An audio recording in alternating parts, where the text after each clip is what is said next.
السلام علیکم ورحمۃ اللہ وبرکاتہ۔ دوستو، یاجوج ماجوج کا قصہ جو قرآن کریم میں ہے اس کو ذرا کھولتے ہیں۔ قرآن کریم کی آیت حتی اذا فتحت یاجوج وماجوج وهم من کل حدب ینسلون، قرآن حدیث کی روشنی میں یاجوج ماجوج سے متعلق قرآن و حدیث کی مفصل تحقیق، تفصیلی واقعات، قرب قیامت کی علامت اور یاجوج ماجوج اور اس کی بانی کی تحقیق متعلقہ حدیث و مضامین کے لیے مجھے اپنے موضوع پر اردو میں سے پہلی کتاب جو ہے وہ یہ ہے، پس منظر اور آپ کے تاریخ پلٹتے ہوئے مسافر قلم کا ایک ایسے مقام پر پہنچ کر قدم اور قلم رک گیا جس سے زیادہ ہیبت ناک، دلدوز اور خوفناک منظر کا تصور بھی نہیں آیا، اور وہ یہ سوچنے پر مجبور ہو گیا کہ ہو سکتا ہے کہ دامن تاریخ میں اس سے بھی زیادہ لرزہ خیز مظالم کی داستان محفوظ ہو، لیکن نہیں، اسلام اور مسلمانوں پر بادی النظر میں جتنا کڑا وقت اس موقع پر آیا، بعد کے ایام اور زمانے اس کی مثال سے خالی ہیں۔ مسافر قلم کے سامنے صفحات کھل رہے تھے، ایک منظر آ رہا تھا، دوسرا جا رہا تھا۔ وہ دیکھ رہا تھا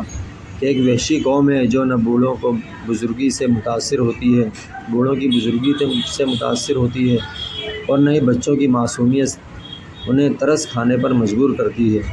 مردوں کو قتل کرنا ان کے محبوب مشغلہ ہے، اور امید والی عورتوں کے پیٹ چاک کر کے آنے والی نئی جان اور اس کی ماں دونوں کو آب حیات سے محروم کرنا ان کا مذہبی فریضہ ہے۔ مشائخ اور علماء ان کے نزدیک سب سے بڑے مجرم ہیں۔ مساجد، مدارس اور مکاتب ان کے نزدیک گمراہی کے اڈے ہیں۔ انہوں نے اپنی ہی بے عزتی کا بدلہ لینے کے لیے کشتوں کے پشتے لگا دیے اور اتنا قتل عام کیا کہ خود بھی تھک گئے۔ بازاروں اور راستوں کو انسانی لاشوں سے اس طرح پاٹ دیا کہ پورے کے پورے ٹیلے قائم ہو گئے۔ صرف بغداد میں 18 لاکھ مقتول شمار کیے گئے۔ علانیہ شراب کے جام لنڈھائے گئے، خنزیر کے گوشت سے ضیافت عام کے مزے لوٹے گئے۔ مساجد کو پانی کے بجائے شراب سے بھر دیا گیا۔ اذان اور نماز پر سرکاری طور پر پابندی لگا دی گئی۔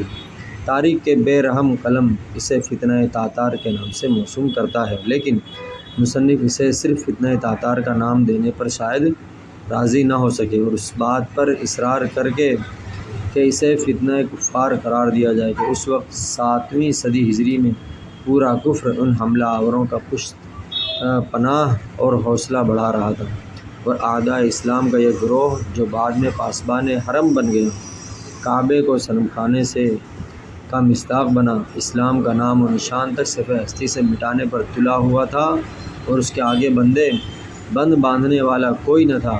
ہر ایک قسم پرسی کا شکار تھا، اور ایک دوسرے کا منہ دیکھنے کے علاوہ یا اسلام پر آنے ان کڑے حالات پر رونے کے سوا کچھ نہ کر سکتا تھا۔ بے بسی اور بے کسی مسلمانوں کے چہرے سے عیاں تھی کہ اچانک رحمت خداوندی کو جوش آیا، بانار رحمت برسی، اور یہی تاتاری اسلام کے محافظ بن کر دنیا کے سامنے جلوہ گر ہوئے۔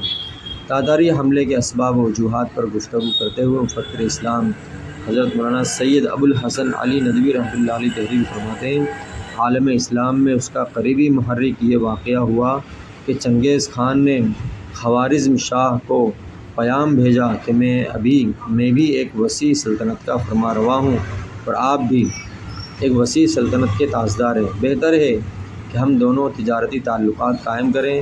ہمارے تاجر بے خوف و خطر آپ کے قلم روم میں جائیں اور یہاں کی مخصوص پیداوار اور مال وہاں فروخت کریں، اور آپ کے تاجر اطمینان کے ساتھ ہمارے ملک میں آئے اور وہاں کا مال فروخت کریں۔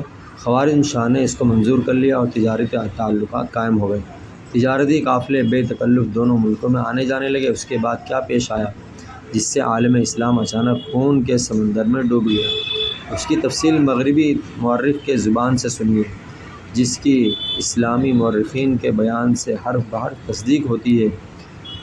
ہیرالڈ لیمب اپنی کتاب چنگیز خان میں لکھتا ہے، لیکن تجارت کے تعلقات جو چنگیز خان نے قائم کیے تھے وہ اتفاق سے یکلخت ختم ہو گئے، اور یہ اس طرح پیش آیا کہ قراقرم سے تاجروں کا ایک قافلہ مغرب کو آ رہا تھا کہ راستے سے اترا کہ اترار کے حاکم نے، جس کا نام انیل حق تھا، قافلے کے سب آدمیوں کو گرفتار کر لیا اور اس کی اطلاع اپنے آقا یعنی خوارزم شاہ کو اس طرح دی گویا اس قافلے میں جاسوس بھی موجود ہیں۔ انیل حق کا یہ خیال بالکل قرین عقل تھا۔ حاکم اترار کے اطلاع آتے ہی سلطان محمد خوارزم شاہ نے بے سوچے سمجھے حکم دے دیا کہ قافلے کے تمام تاجروں کو ہلاک کر دیا جائے۔ چنانچہ اس حکم کے مطابق قراقرم سے آئے ہوئے تمام تاجر قتل کر دیے گئے۔ اس کی اطلاع جب چنگیز خان کو ہوئی تو اس نے فوراً اپنے سفیر بھیج کر خوارزم شاہ سے اس کی شکایت کی۔ سلطان محمد نے سفیروں کے سردار کو بھی قتل کر دیا اور جو لوگ اس کے ساتھ تھے ان کی داڑھیاں جلا دیں۔ اس سفارت میں سے جن لوگوں کی جان بچ گئی تھی وہ چنگیز خان کے پاس واپس آئے اور کل حال عرض کیا۔ دشت گوبی کا خان حال سنتے ہی ایک پہاڑی پر چڑھ گیا کہ تنہائی میں اس واقعے پر غور کرے۔ مغلوں کے ایلچی کو مار ڈالنا ایسا فعل تھا جسے بغیر سزا کے چھوڑنا ممکن نہ تھا۔ یہ حرکت ایسی تھی جس کا بدلہ لینا مغلوں کی گزشتہ روایات کے لحاظ سے ضروری تھا۔ چنگیز خان نے کہا، جس طرح آسمان پر دو آفتاب نہیں رہ سکتے اسی طرح زمین پر دو خاقان نہیں رہ سکتے ہیں۔ آسمان پر دو سورج جس طرح سے نہیں رہ سکتے اسی طرح سے زمین پر دو خاقان یعنی دو بادشاہ نہیں رہ سکتے ہیں۔ اگلی قسط اس کے بعد آئے گی۔ السلام علیکم۔